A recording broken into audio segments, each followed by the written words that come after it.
محرم الحرام کو اسلامی تاریخ میں خاص مقام حاصل ہے۔ اس کی وجہ یہ ہے کہ محرم کے مہینے میں نواسہ رسول امام حسین نے دین اسلام کے لیے اپنی اور خاندان والوں کی جانوں کا نذرانہ پیش کیا۔ واقعہ کربلا میں جہاں بڑی عمر کے لوگوں، نوجوانوں اور خواتین نے اہم کردار ادا کیا، وہاں بچوں نے بھی اپنا اپنا کردار بخوبی سرانجام دیا۔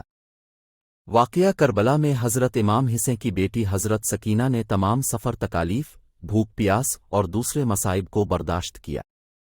انہیں شام کے ایک قید خانے میں قید کر کے رکھا گیا اور وہیں ان کا انتقال ہو گیا اور وہ وہیں مدفون ہے۔ اسی طرح حضرت امام حسین کے 6 ماہ کے بیٹے حضرت علی اصغر کو کربلا میں پانی میسر نہیں تھا۔ حضرت امام حسین انہیں دریائے فرات کے کنارے پانی پلانے کے لیے لے گئے، لیکن الفا نہیں تیر مار کر شہید کر دیا گیا۔ حضرت قاسم، جن کی عمر 13 سال تھی، وہ حضرت امام حسین کے بیٹے تھے۔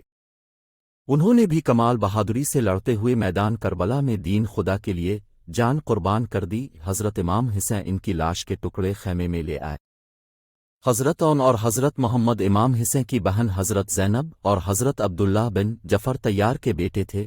انہوں نے پیاس اور دوسرے تمام مصائب کو صبر سے برداشت کیا اور اللہ کی خوشنودی کے لیے اپنی جانیں راہ خدا میں قربان کر دیں۔ پیارے بچوں، کربلا کے میدان میں ان بچوں نے اب کے لیے ایک مثال قائم کی ہے کہ جب بھی ہمارا دین یا پیارا ملک ہم سے تقاضا کرے تو ہم ہر قسم کی قربانی کے لیے تیار رہیں۔ بقول شاعر، بچے، بوڑھے، مائیں، بہنیں، بیٹی، بیٹے، بھائی، بھانجے، دوست اور نوکر، کربل کی تاریخ پڑھ ہے تو ہر کردار نرالا ہے، اپنا اب حوالہ ہے۔